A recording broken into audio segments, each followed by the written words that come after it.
Buenas amigos de Bajo Techo TV.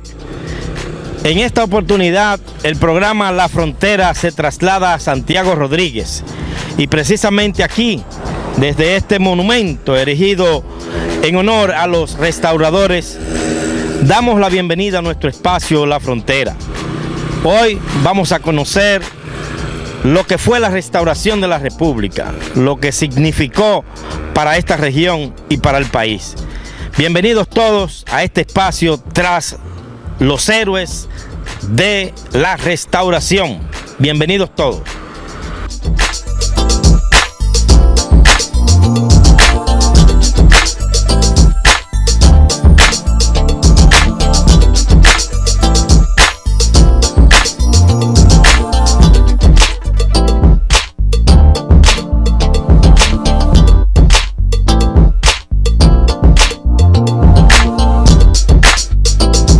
Sí, buenas. Nos encontramos en Santiago Rodríguez, tal como le habíamos manifestado al inicio de nuestro espacio. Y hablar de la restauración es hablar de Santiago Rodríguez. No Santiago Rodríguez la provincia, sino Santiago Rodríguez el patriota, el Chago. Para ello hemos invitado al historicista Franklin Domínguez Cruz, quien nos va a hablar un poquito de su obra Santiago Rodríguez, el patriota ignorado. Y además nos va a acompañar durante todo el trayecto de este programa tras los pasos de los restauradores. Buenas tardes, Frank. Quiero saludar especialmente a la producción de La Frontera, interesante documentales que prepara Erickson Tavera Castro en esta producción tan interesante a través de Bajo Techo. 150 años de el Grito de Capotillo, que se celebró en las inmediaciones de Loma de Cabrera. Capotillo, un grupo de hombres, 14 hombres encabezados por Santiago Rodríguez, dieron el grito de Capotillo, levantando la bandera que preparó Huberto Marzán para esa ocasión, y desde allí hicieron el recorrido de los restauradores, desde Capotillo hasta Santiago de la Cruz, por el Paso de los Indios, alrededor de la Loma de Chacuey, a Minilla, cruzar el río a Minilla, hasta coger el paso de Dajabón a Sabaneta y llegar a esos 14 colosos aquí a Sabaneta, dando el grito de la victoria de que la República Dominicana por fin lograba su independencia definitiva. ¿Y quiénes eran esos 14 patriotas que se reunieron precisamente primero en Mangá, en Guayubín? Bueno, hay una historia que hay que complementar, porque tú sabes que este libro que trato sobre la tergiversación de la historia de la restauración, donde otros héroes aparecen quitándole el mérito, especialmente a Santiago Rodríguez, que es el hombre que en Los Almácigos hacen una convención donde se aprueba que él va a ser el jefe de la revolución, que va a ir a Haití a buscar armamentos y pertrechos, que pasan de contrabando las armas en botecitos por allá por la laguna de Saladillo, en Manzanillo. Esos hombres eran encabezados por Santiago Rodríguez. Estaba José Cabrera, estaba Benito Monción, estaba José el Cacú, entre otros hombres que trabajaron con armonía para luchar a favor de la gesta patriótica de la restauración. De aquí esos hombres marcharon hacia Santiago, yéndose por el camino real, que era por la vía de Monción, a llegar a San José de las Matas y luego bajar a Jánico para llegar a Santiago, al Castillo del Príncipe, donde hoy está el monumento a los héroes de la restauración.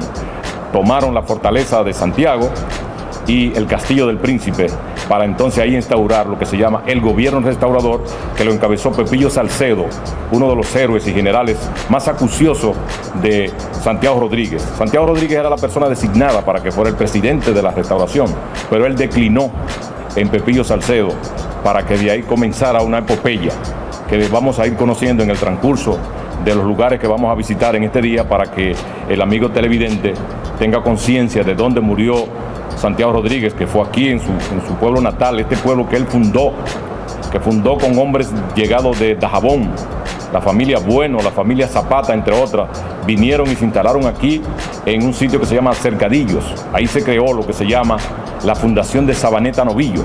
De ahí una familia entera, procrearon todo un conglomerado social y desde ahí nace un pueblo encabezado por Santiago Rodríguez, que era su primer alcalde. Okay. Bueno, el grito de Capotillo fue el 16 de agosto, obviamente. Pero antes hubo... Bueno, entonces, porque de ahí comienza realmente el grupo ganador. Pero antes hubieron unos movimientos que tuvieron sus inicios, primero en Guayubín, el 21 de febrero, porque la idea era dar un salto para que el 27 de febrero, igual que la independencia de Duarte, se pudiera dar un efecto para sacar los españoles que habían llegado en una anexión que había hecho Pedro Santana como un protectorado para evitar que los haitianos nos amenazaran de nuevo. Sin embargo, ese protectorado se convirtió en una amenaza para los dominicanos. La iglesia estaba imponiendo que las personas que estaban amancebadas tuvieran matrimonio obligado con la iglesia y tenían que darle un diezmo. Eso creó que toda esta epopeya se juntara con hombres de la categoría de Gaspar Polanco, Pimentel, que primero estaban en el ejército español y luego entonces retornaron. Pero esa guerra o esa batalla, se podría decir, o intento de golpe de Guayubín, bueno, fue festinada en Guayubín por los españoles. Lo que pasa es que en Guayubín un soldado del grupo pro restaurador llamado Norberto Torres, embriagado, le voció a un soldado español que se iban a vengar del daño que estaban haciendo. Por eso hubo que adelantar el proceso que iba a ser el 27 de febrero y tuvo que hacerse lo que se llama la pronunciación en un sitio que se llama Martín García. En Martín García se hizo el primer pronunciamiento y desde ahí un grupo de hombres encabezado por Evangelista Peña, Benito Monción, fueron y ocuparon la fortaleza de Mangá, donde estaban los soldados españoles. Estuvieron por varios días ocupando la fortaleza, pero entonces vino un contingente de Santiago encabezado por Buceta, el general Buceta, español, y de nuevo tomaron posesión. Es el que en el argot popular dominicano decimos que ese es más malo que Buceta. Más malo que Buceta, exacto. Ese era un tipo agresivo. A partir de Capotillo comienzan los éxitos de los guerreros dominicanos restauradores. Vamos a hacer una pausa, Franklin, con el permiso tuyo, para unos cortos que necesitamos hacer en el espacio. Y cuando regresemos, continuaremos con Franklin Domínguez, desde Santiago Rodríguez, analizando la gesta restauradora que se dio aquí, precisamente en esta región del noroeste.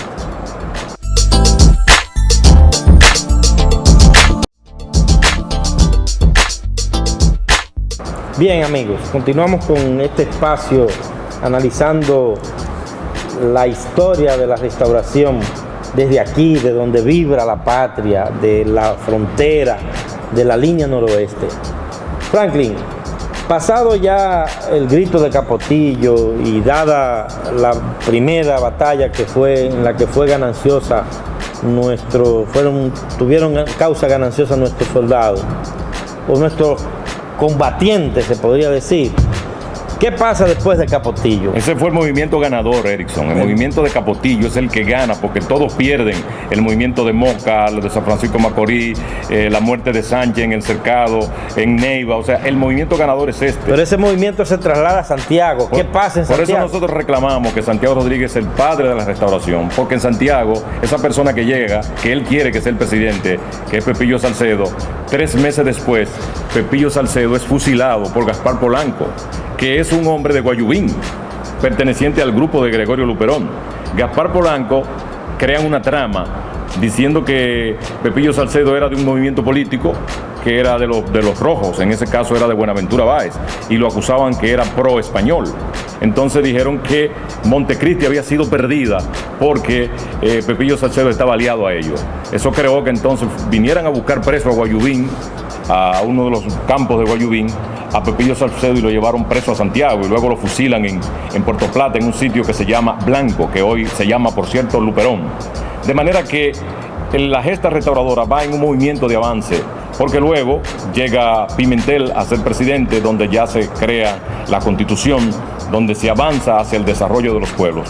Después conocemos ahí ya los nuevos presidentes que llegan, hasta que llega Lilis, quien es el que declara los 3 padres de la patria, que es Juan Pablo Duarte, Francisco Sánchez del Rosario y Matías Ramón Mella, que esos son los nombres originales de estos. Sin embargo, se deja fuera Santiago Rodríguez y se alegaba que por qué no se reconocía a Santiago Rodríguez como el padre de la patria por la restauración. Y él dijo, si me mueven el altar se me caen todos los santos. Eso indica que ahí hubo una componenda de Lilis donde no quiso darle el mérito que merecía el héroe de nuestra gesta restauradora, el ganador, un noroestano que como nosotros ha estado luchando porque nuestra línea noroeste y toda nuestra región se desarrolle al amparo del esfuerzo de todos nosotros y de esos hombres que hoy hace 150 años han luchado porque nuestra región sea próspera y fructífera. De ese movimiento, una vez ganada la gesta,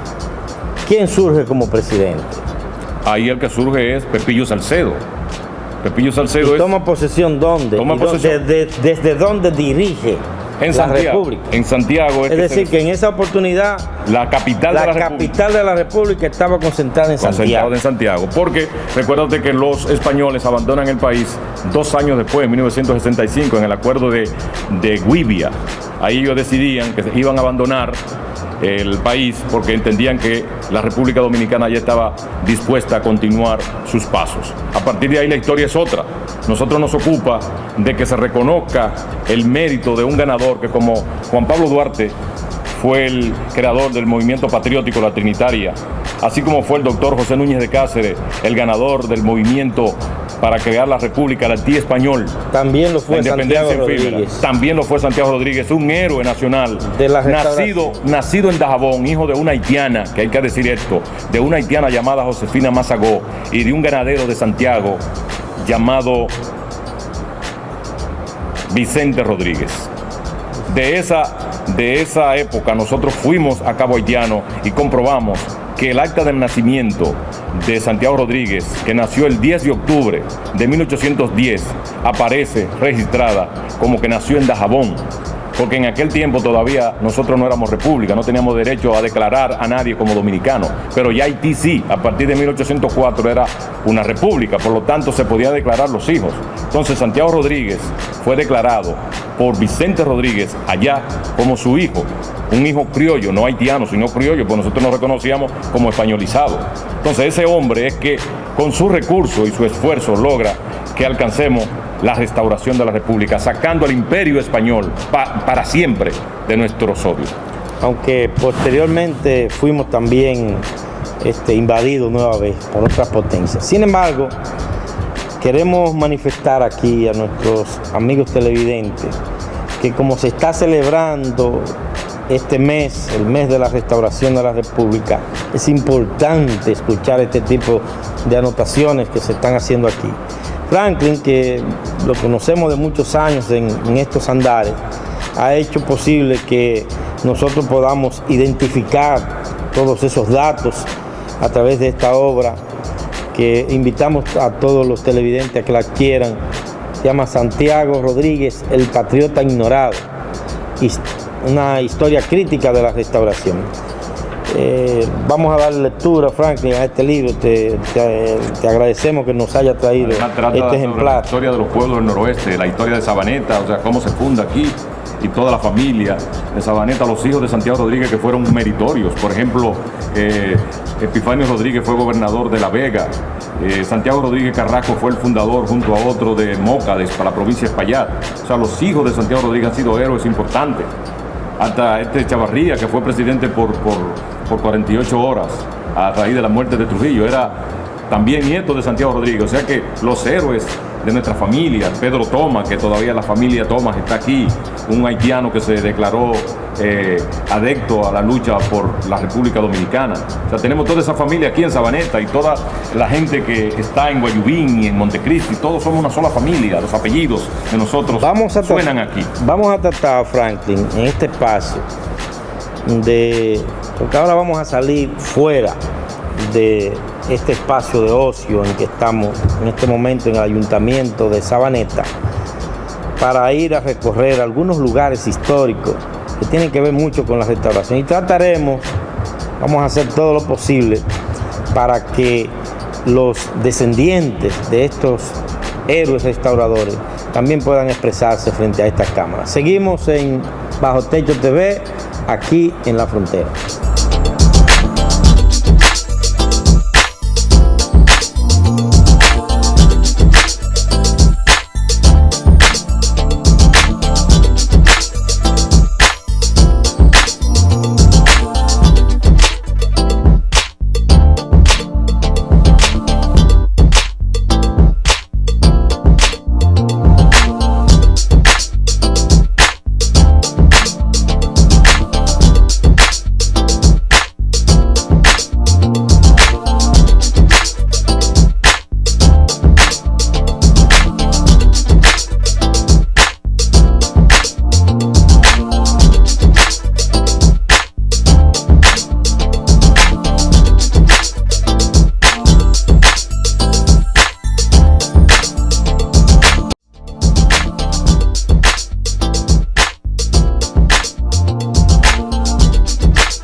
Reina Carmen García Taveras es un personaje de la región noroeste, descendiente directo de los restauradores. Sí, Hija de Rafael García Martínez, hijo.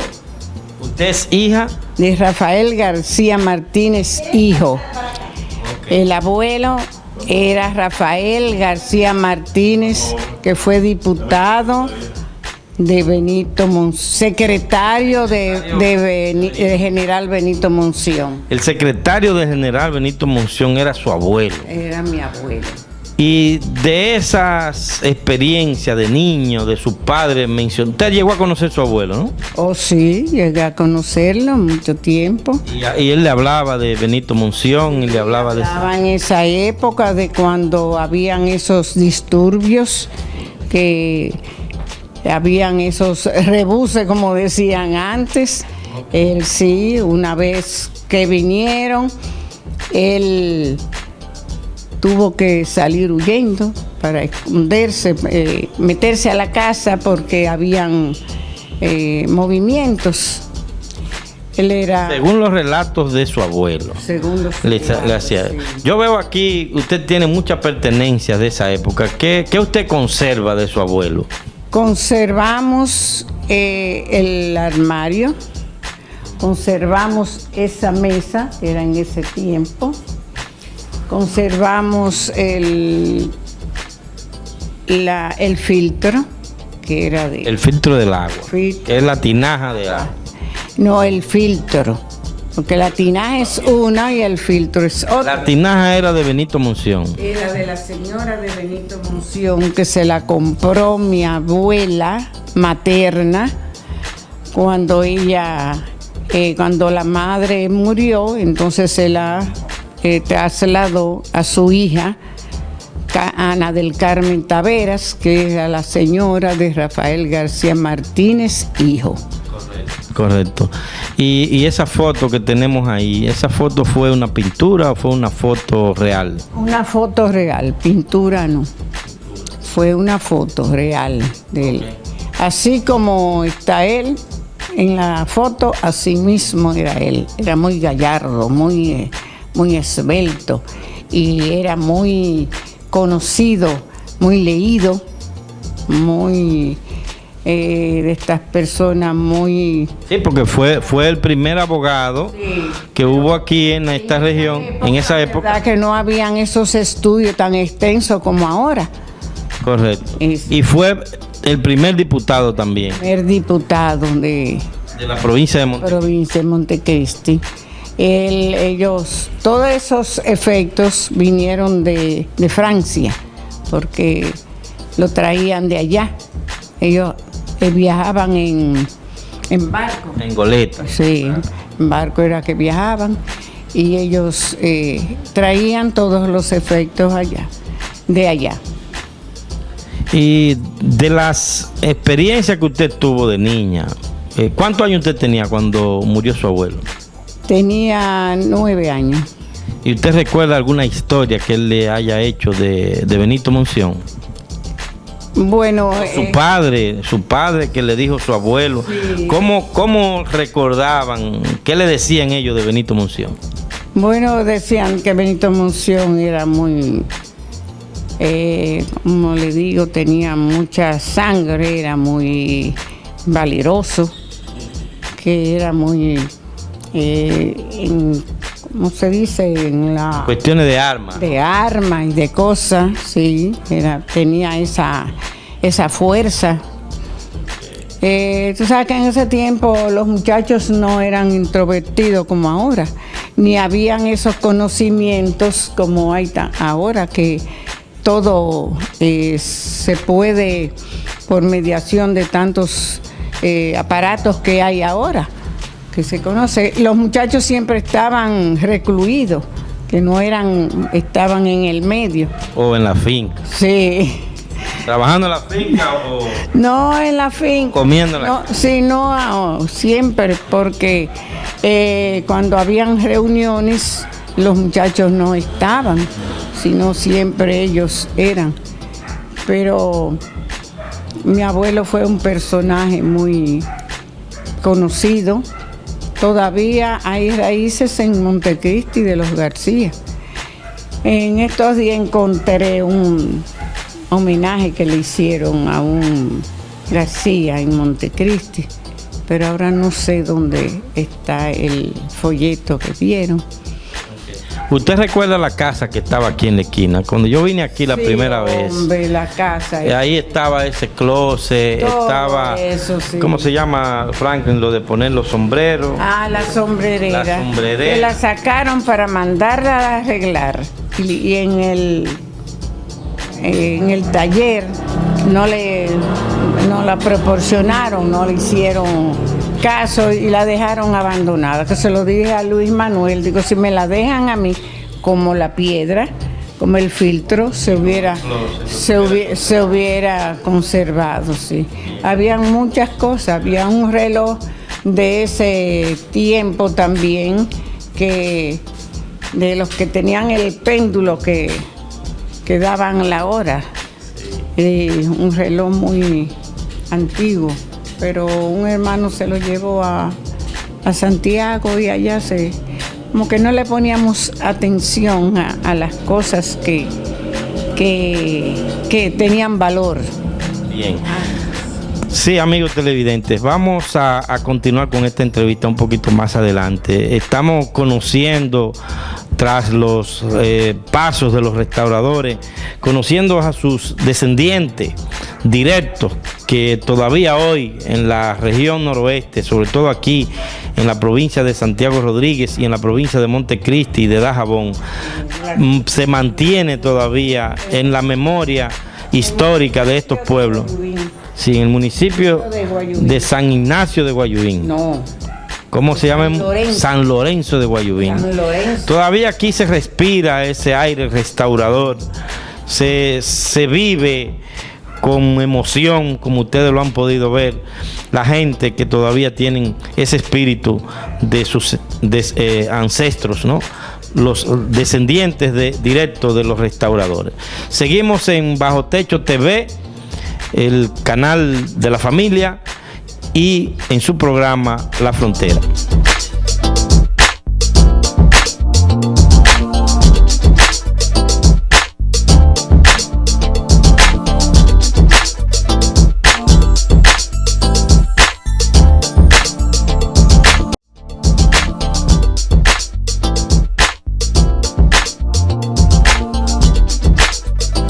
Amigos de Bajo Techo TV, estamos tras el paso de los restauradores. Estamos haciendo este programa especial en un periplo que estamos haciendo por los caminos, por los parajes que frecuentaron nuestros restauradores en aquellos años de la gran independencia de la República Dominicana. Nos encontramos en este recorrido y estamos en este distrito municipal de Martín García. Así es que hemos hecho esta parada obligatoria aquí en este hermosísimo parque, que podríamos decir que es un oasis en lugares inhóspitos, con carreteras que tienen muchos años, con una buena plataforma, y todavía no se le ha arreglado a los lugareños de estos lugares en la línea noroeste, en la frontera. Estamos con el gran historiador, escritor, investigador Franklin Domínguez Cruz, con quien pues estamos compartiendo este programa especial con informaciones precisas, extraídas de las investigaciones que de diversas fuentes se han realizado. Franklin Domínguez, ¿cómo te sientes en este parque del Distrito Municipal de Martín García? En este lugar, en el año 1861, se hizo el pronunciamiento de Guayubín. En un arrebato de uno de los restauradores, llamado Norberto Torres, dio a descubrir de que se iba a hacer un ataque al fuerte militar español. Entonces ellos desde esta zona adelantaron el ataque, que era el 27 de febrero, y lo hicieron el 21.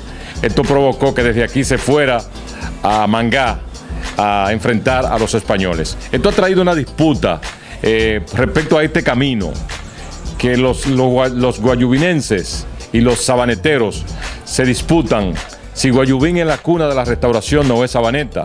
Y eso ha permitido que haya una especie de disgusto que ha limitado que este camino, que es el camino real de estos dos pueblos que se comunicaban, hijos de Dajabón, porque un grupo se instaló con Santiago Rodríguez en Sabaneta y otro grupo se instaló aquí en Guayubín.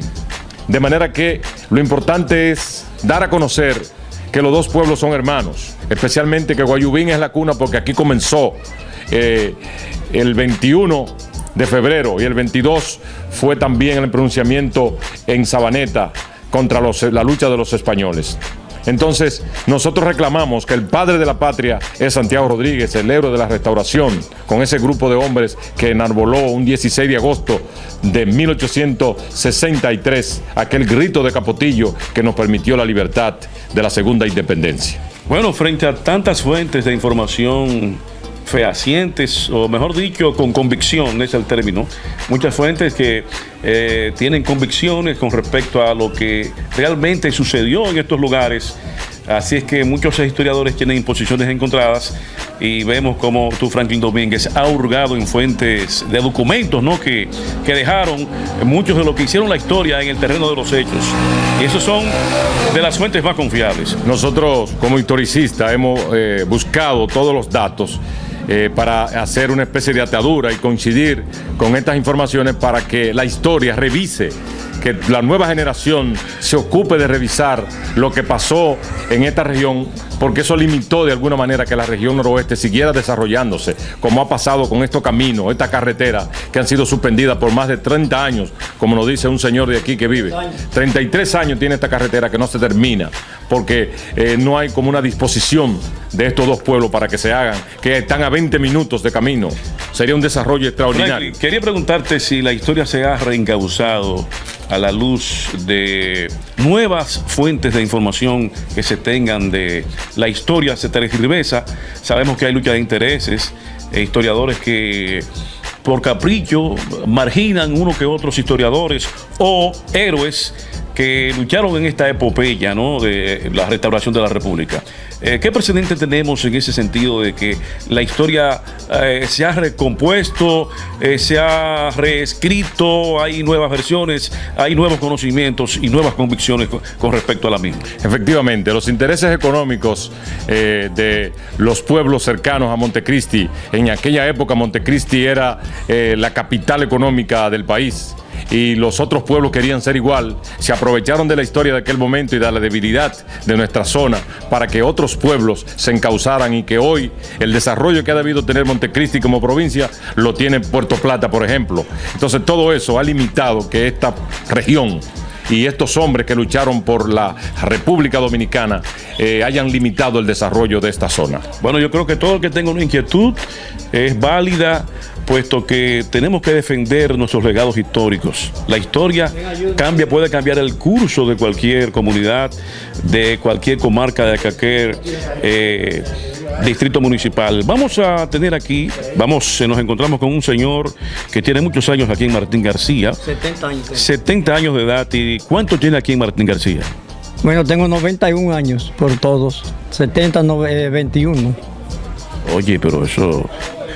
hay mucha experiencia, hay mucho conocimiento, hay muchas cosas que contar. ¿Cuál es la necesidad más acuciante que tienen ustedes aquí, los Martínez? ¿Cómo que es el gentilicio que se le dice?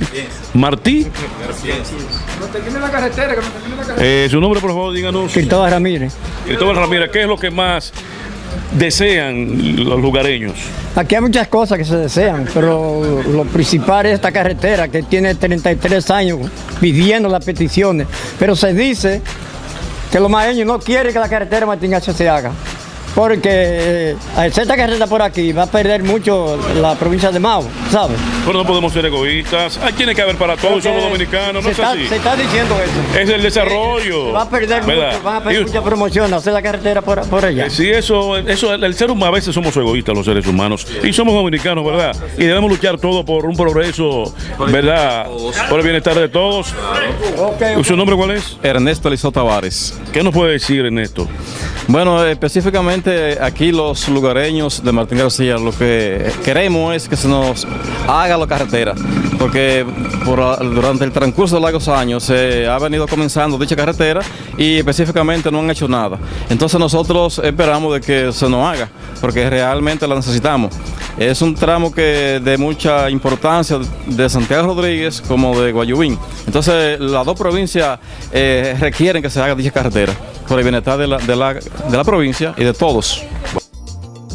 Marzán, quien nos va a hablar un poquito sobre este monumento, cómo fue erigido, en honor a qué. Estamos aquí encima del monumento procreado por el profesor Juan Bosch, pero nosotros tenemos el gran honor, el gran orgullo de ser cuna de la restauración, como lo dijo ese gran general Manuel Rodrigo Gil.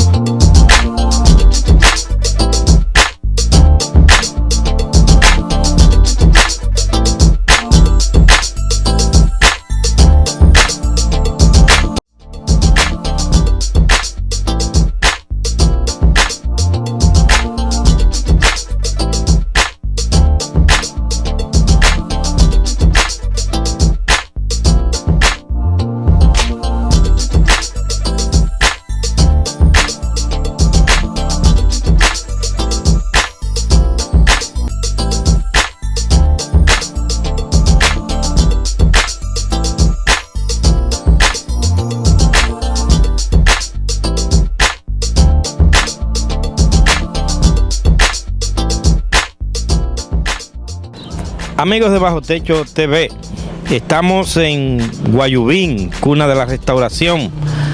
Nos encontramos con Luis Marzán, quien nos va a hablar un poquito sobre este monumento, cómo fue erigido, en honor a qué, y desde luego vamos a estar conversando con él de otras cosas que están al tapete con lo que estamos celebrando en este mes, que es el mes de la restauración. ¿Cómo te sientes, Luis? Bien, mi nombre es Ángel Marzán. Me dijo Luis, disculpe, pero no hay problema. Todo bien hasta ahora. Estamos aquí encima del monumento procreado por el profesor Juan Bosch en honor a los héroes de la restauración. En este monumento también posa una tarja en honor también a los municipios de nuestro pueblo. Bien, como usted estaba diciendo anterior, nosotros tenemos un gran conflicto entre no solamente Guayubín, sino también Montecristi, porque todos estos pueblos han querido arropar al pueblo de Guayubín, pero nosotros tenemos el gran honor, el gran orgullo de ser cuna de la restauración, como lo dijo ese gran general Manuel Rodrigo Gil, antes de ser fusilado, cuando se le pidió la primera palabra, diga su última palabra, y él dijo: mi última palabra es Guayubín, cuna de la restauración de la República. Ahora, eso tiene un hecho. ¿Por qué? ¿Por qué lo dice? Él lo dice porque él luchó y sabe a fondo de dónde vinieron los restauradores, de dónde salieron. Salieron de Guayubín. Y por eso él, antes de morir, dijo: Guayubín, cuna de la restauración. ¿Y qué hacen los municipios de Guayubín, desde el ayuntamiento, regidores, entidades de clubes, personalidades descendientes de los restauradores, como los García, que lo acabamos de entrevistar aquí, descendiente directo de los restauradores, usted mismo, descendiente de Humberto Marzán? ¿Qué están haciendo los municipios y las organizaciones de Guayubín para reclamar ese derecho que, como bien usted dice, le corresponde a Guayubín como cuna de la restauración? Bien, Guayubín es un pueblo muy olvidado por los políticos. Primeramente, aunque los municipios traten de luchar para alcanzar su objetivo, es difícil, porque los políticos lo último que están haciendo es destruyendo el pueblo de Guayubín. Se han confabulado tanto que lo último que están haciendo es quitándole al pueblo de Guayubín todos los campos. Es lamentable que de 81 campos que tenía Guayubín, ahora mismo Guayubín cuenta con 4 solamente. Los campos cerca, hasta Ranchadero, que está ahí a 2 pasos de nosotros, se lo quitaron los políticos. ¿Se da cuenta? Entonces nos queda Juan Gómez, El Pocito, Villa Elisa, Villacinda, y uno de las costas que no recuerdo el nombre, Sabana Cruz. Bien. son los únicos, de 81. ¿Por qué? Porque ellos lo que quieren siempre es hundir al pueblo de Guayubín.